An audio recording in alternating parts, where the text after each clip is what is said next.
प्यारे बच्चों, class 12th SOE CM school of excellence CBSE board बोलिए, एसओई स्कूल का इकोनॉमिक्स, आर्ट, साइंस, कॉमर्स सभी बच्चों के लिए एक ही रहता है। कुछ महत्वपूर्ण प्रश्न बता रहा हूं जो आपके मंथली टेस्ट के लिए बहुत इंपॉर्टेंट है। चैनल पर यदि आप पहली बार हैं तो जरूर सब्सक्राइब कर लें। तो चलिए हम लोग आज कुछ नया सीखते हैं। तो पहला क्वेश्चन है, निम्नलिखित में कौन सा मानव पूंजी निर्माण का स्रोत नहीं है। मानव पूंजी मतलब शिक्षा में निवेश करेंगे तो मानव पूंजी होगा, स्वास्थ्य में निवेश करेंगे तो भी होगा, और नौकरी के प्रशिक्षण पर करेंगे तो मानव पूंजी निर्माण का होगा। तो सी ऑप्शन जो है रक्षा में निवेश, ये मानव पूंजी निर्माण का स्रोत नहीं है। दूसरा है, निम्नलिखित में मानव पूंजी निर्माण का सबसे बड़ा लाभ है। तो सबसे बड़ा जो लाभ होता है वो होता है उत्पादकता में, उससे वृद्धि होती है। तो दूसरा का ए हो जाएगा। तीसरा है, मुद्रा के मुख्य कार्य क्या है। तो मुद्रा मतलब पैसा से हम लोग क्या करते हैं, तो विनिमय का यह माध्यम होता है, लेन देन के काम में आता है पैसा, तो इसको हम लोग कहेंगे विनिमय का माध्यम। चौथा नंबर है आपका, भारत में मुद्रा की आपूर्ति को नियंत्रित करता है। तो मुद्रा को नियंत्रित जो है वो आपका भारतीय रिजर्व बैंक ऑफ इंडिया करता है। आरबीआई ही मुद्रा छापता भी है और उसको नियंत्रित भी करता है। तो चौथा का यहाँ बी हो जाएगा, आरबीआई।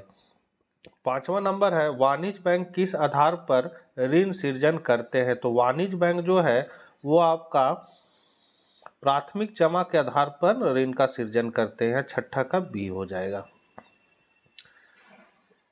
ओ सॉरी, वाणिज्य बैंक किस आधार पर ऋण सृजन करते हैं, तो ये कुल जमा राशि के आधार पर ऋण का सृजन करते हैं। यहाँ आपका हो जाएगा ए हो जाएगा, कुल जमा राशि। फिर आपका है छठा, ब्रेन ड्रेन संबंधित है। ब्रेन ड्रेन जो संबंधित है वो है प्रतिभा का विदेश पलायन, मतलब यहाँ का प्रतिभा है सो विदेश में जाकर नौकरी कर रहा है, वहाँ का देश का तरक्की करवा रहा है, तो ये ब्रेन ड्रेन कहलाता है। अगला क्वेश्चन है, नौकरी पर प्रशिक्षण से आप क्या समझते हैं। तो नौकरी पर प्रशिक्षण, ऑन द जॉब ट्रेनिंग से तात्पर्य उस प्रक्रिया से है जिसमें कर्मचारी को कार्यस्थल पर ही वास्तविक कार्य करते हुए प्रशिक्षण दिया जाता है। इसमें कर्मचारी सीखते हैं कि उन्हें अपनी नौकरी के दायित्वों को कैसे निभाना है, और यह प्रशिक्षण आमतौर पर किसी अनुभवी कर्मचारी, पर्यवेक्षक या प्रशिक्षक के मार्गदर्शन में दिया जाता है।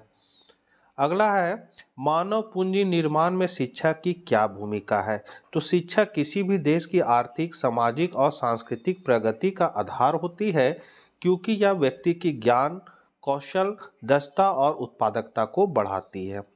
नौवां है, मुद्रा के दो कार्य बताएं। तो मुद्रा के दो मुख्य कार्य निम्नलिखित है। पहला है मूल्य का मापदंड या मापन का माध्यम होता है। तो मुद्रा वस्तुओं और सेवाओं के मूल्य को मापने का काम करती है। इससे हम यह जान पाते हैं कि किसी वस्तु की कीमत कितनी है। दूसरा है विनिमय का माध्यम। तो मुद्रा का सबसे महत्वपूर्ण कार्य यह है कि यह लेन देन को सरल बनाती है। इसके माध्यम से वस्तुओं और सेवाओं की खरीद बिक्री आसान से हो जाती है। 10वां क्वेश्चन है, केंद्रीय बैंक क्या है। भारत के केंद्रीय बैंक का नाम बताइए। तो केंद्रीय बैंक एक ऐसी संस्था है जो किसी देश की मौद्रिक प्रणाली मतलब मॉनेटरी सिस्टम को नियंत्रित करता है। यह बैंक मुद्रा का निर्गमन, बैंकों का नियमन, ब्याज दरों को नियंत्रित करना, विदेशी मुद्रा भंडार का प्रबंधन और सरकारी ऋणों का संचालन जैसे महत्वपूर्ण कार्य करता है।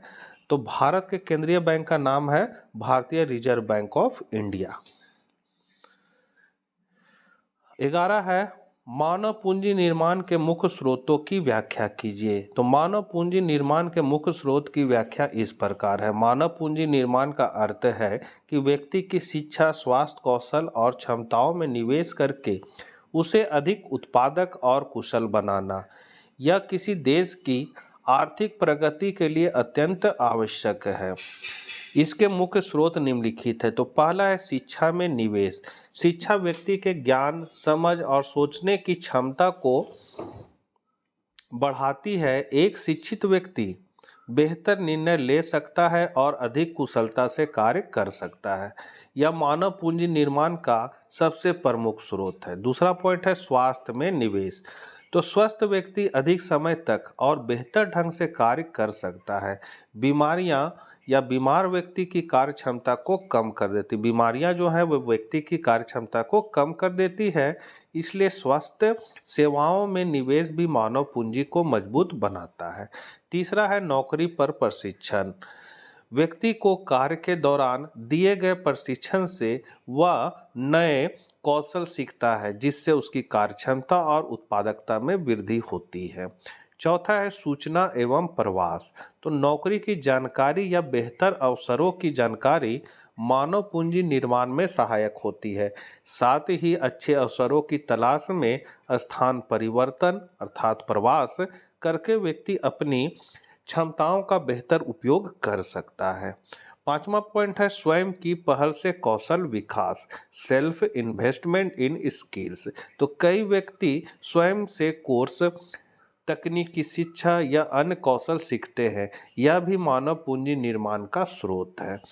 लास्ट क्वेश्चन है 12वां, साख या ऋण सृजन क्या है? एक उदाहरण की सहायता से वाणिज्य बैंक द्वारा ऋण सृजन की प्रक्रिया की व्याख्या करें। तो साख या ऋण सृजन वह प्रक्रिया है जिसके द्वारा वाणिज्य बैंक जनता से जमा प्राप्त कर उससे कई गुना अधिक ऋण प्रदान करते हैं। इस प्रक्रिया के माध्यम से बैंक अर्थव्यवस्था में मुद्रा की आपूर्ति को बढ़ा देते हैं। इसे ही साख सृजन कहा जाता है।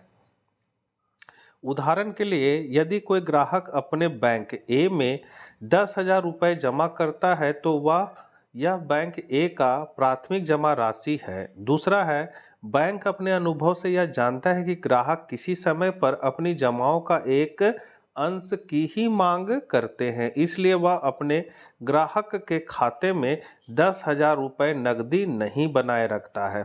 तीसरा है इस मान्यता पर कि नगद कोष अनुपात 20% है, बैंक ए अपने पास 2,000 रुपये नगद कोष के रूप में रखेगा और बाकी 8,000 रुपये उधार दे देगा। चौथा है पॉइंट है अब बैंक यह रुपया दिनेश को नगद के रूप में न देकर उसके खाते में जमा कर देता है। इस प्रकार बैंक एक में 8,000 रुपये की व्युत्पन्न जमा उत्पन्न हो जाती है।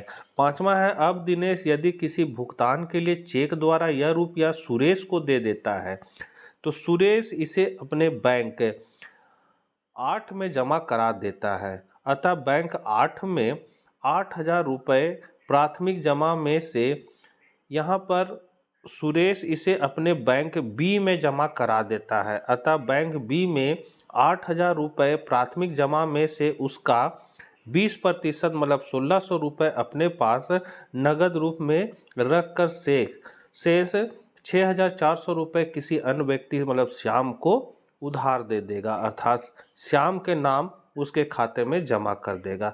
यह प्रक्रिया विभिन्न बैंकों में उस समय तक चलती रहेगी जब तक कि संपूर्ण पहली नगद प्राथमिक जमा राशि 10,000 रुपये में 5 गुनी वृद्धि अर्थात 20% CRR के आधार पर नहीं हो जाती है।